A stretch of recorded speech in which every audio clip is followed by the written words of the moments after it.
All right, let's talk a little politics this afternoon. I'm Jeff Beinford. We have a special guest with us in our studios today, 6th District Congressman Cleo Fields. Always a pleasure, sir. Always good to be with you, Jeff. Now, tell us about the reason that you were in Shreveport today. Congress to the classroom. We actually spend time with kids. We went to 3 schools today. Yeah. One of the schools actually threw me a curveball. One of the kids actually presented a question I did not know the answer to. Really? What was the question? We were talking about, the executive branch of government. We were talking about president, vice president. And one of the kids at J.S. Clark said, well, Mr. Fields, how many times can you run for vice president? And I was like, I think you can run. You don't really run. You got to be a part of a ticket. Right. And I had to check my constitution, But it was great. I mean, these kids are absolutely outstanding. Let's run this video. We have a piece of video of you at J.S. Clark, intermingling there. And before that, you made stops at Southern University and Booker T. Washington, correct? Yes. So what would you say is how would you gauge the level of interest between the college, high school, and elementary school? I would say all equal. I mean, all of the kids from college to kindergarten are just interested. They want to be engaged, and that's a good thing. And I got about 12 other members of Congress who have adopted this program because it makes sense. Congress to the classroom. Go, as a member of Congress, go to the classroom, meet with kids.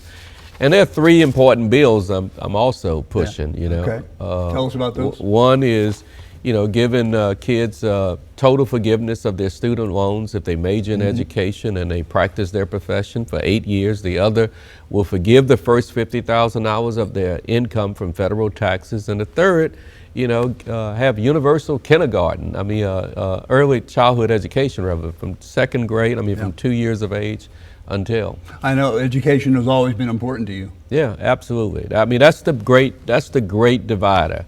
We got to give our kids early childhood education. We got to get them in education early, and you'll find that the people who don't participate in education, that's what incarceration rate in Louisiana, 70% are high school dropouts. And I know something else that was important to you happened, I guess, just yesterday. We learned of the death of the Reverend Jesse Jackson. You sent out a statement that was pretty heartfelt, and I could feel emotion coming through even on the written word. Talk to us about your thoughts on Jesse Jackson. Well, Reverend Jackson was such a role model to me. I mean, when I was a student body president at Southern, in 1984, he had appointed me as his national youth coordinator. Nice. My job was to go around the entire country and speak on college campuses and get students registered to vote. And then I became the lawyer for his organization, Rainbow Push Coalition, in 2015.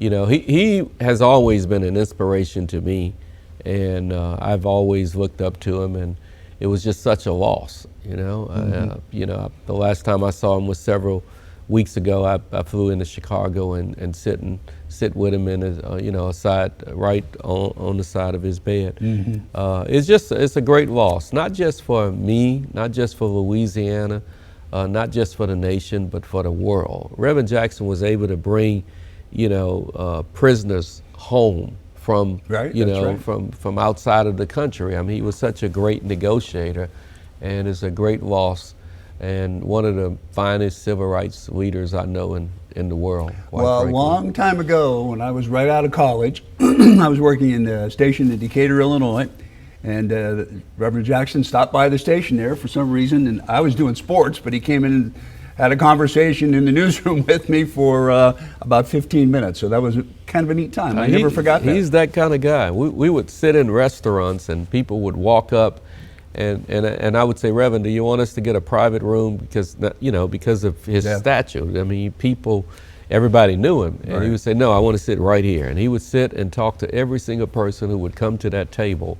That's who he was. He was just a down-to-earth, first class kind of guy. Real quick, and I have to rush you here, 2 things if I could get your thoughts on it. The government shutdown, where are we going on that, and the SAVE Act? Well, they need to turn on the cameras and take off the masks. The problem we have with ICE is we cannot allow a federal law enforcement agency to just be unhinged. And until we bring them put some hinges and guidelines in place, we're going to have a shutdown. And I think the American people realize enough is enough. And Kristi Noem, I've said from the very beginning, she needs to resign. That agency needs a total reform. Okay. How about the SAVE Act then, or Save America Act? They're Well, calling it now. I hate to even talk about it as the Save America Act, because there's nothing they're saving. They're actually disenfranchising. I mean, you're taking away people's legal right to vote. In Louisiana, we use ID. They want to make elections national, and that, each state should regulate its elections. Yeah. And under the SAVE Act, it will make, put elections under the national system, and I don't think that's right. A woman who's married, for example, she got to jump through 2 and 3 hoops to prove that she's a citizen, an American citizen, because a birth certificate is different from her driver's license.